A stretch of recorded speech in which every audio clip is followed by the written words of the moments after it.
పరిశుద్ధ నామంలో మీ అందరికీ వందనాలు తెలియపరుస్తున్నానండి.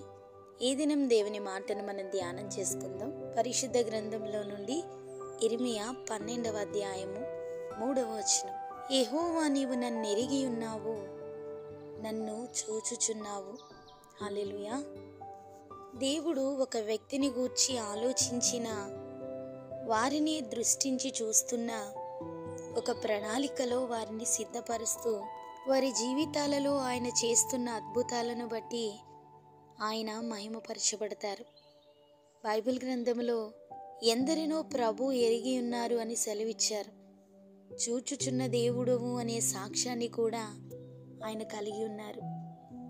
బేతనియాలోనున్న లాజరు జీవితాన్ని బట్టి అతని ద్వారా దేవుడు ఘనపరచబడ్డారు. లాజరు రోగి అయి మరణపు అంచులలోనికి నిర్జీవమైన స్థితిలో ఉన్నాడు. అతని సహోదరులు యేసు ప్రభు వారికి వర్తమానము పంపించి లాజరు పరిస్థితిని అంతటినీ వారు తెలియపరిచారు. యోహాను సువార్త 11వ అధ్యాయము 4వ వచనంలో యేసు ప్రభు వారు, ఈ వ్యాధి మరణము కొరకు వచ్చినది కాదు, కానీ దేవుని కుమారుడు దాని వలన మహిమపరచబడినట్లు దేవుని మహిమ కొరకు వచ్చినదని ఆ శ్రమ యొక్క ఉద్దేశమును గూర్చి ప్రభు మాట్లాడతారు.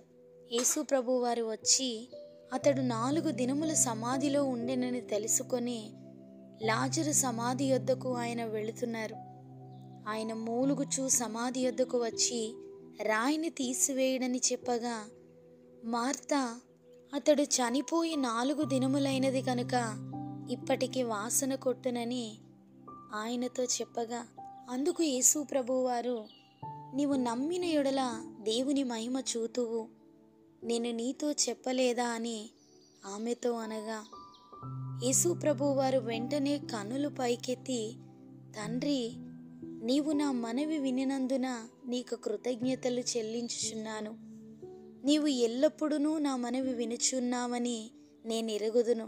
కానీ నీవు నన్ను పంపితివని చుట్టూ నిలిచి ఉన్న ఈ జనసమూహము నమ్మునట్లు వారి నిమిత్తమై ఈ మాటలు చెప్పి తినని లాజరు బయటికి రమ్మని బిగ్గరగా చెప్పగా, చనిపోయిన లాజరు కాళ్ళు చేతులు ప్రేత వస్త్రములతో కట్టబడిన వాడై వెలుపలికి వచ్చెను అని లేఖనం సెలవిస్తుంది.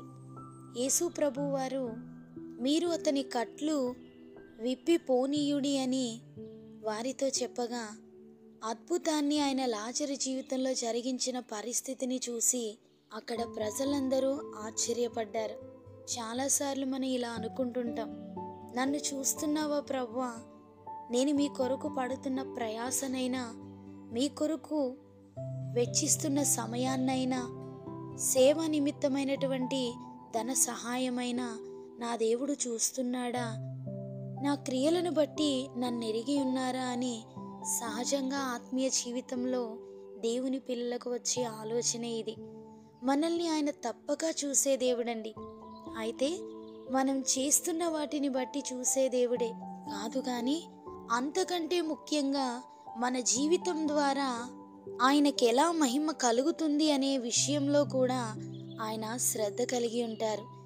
మన జీవితాల ద్వారా ఆయన నామం మహిమపరచబడకపోతే, తండ్రి గణపరచబడలేకపోతే, మీరెవరో నాకు తెలియదని రేపు ఆయన మనల్ని గూర్చి పలికే ప్రమాదం ఉంది.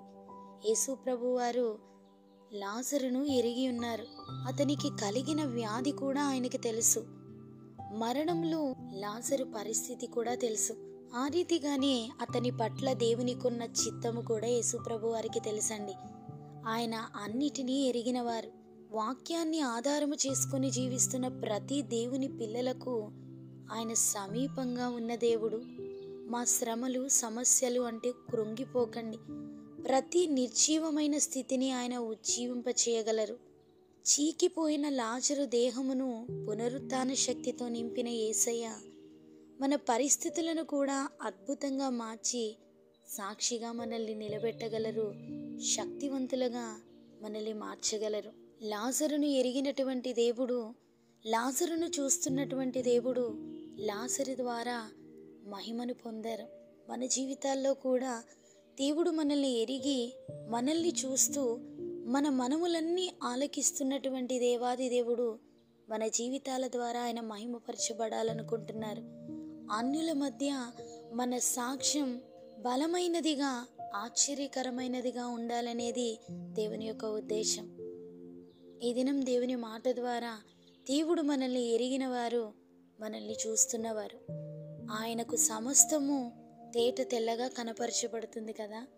ఎలాంటి పరిస్థితి అయినా, ఎలాంటి వ్యతిరేకత అయినా ఆయనకి సమస్తము తెలుసు అనే ధైర్యం కలిగి ఆత్మీయ జీవితంలో మనం ముందుకు కొనసాగించబడితే, ఆత్మ మనల్ని బలపరిచి శ్రమల వెంబడి శ్రమలను మనకు అనుభవాలను నేర్పిస్తున్నప్పుడు ఆ శ్రమలో దాటిపోయేటువంటి ధైర్యాన్ని, శక్తిని, బలాన్ని దేవుడు మనకు అనుగ్రహిస్తారు.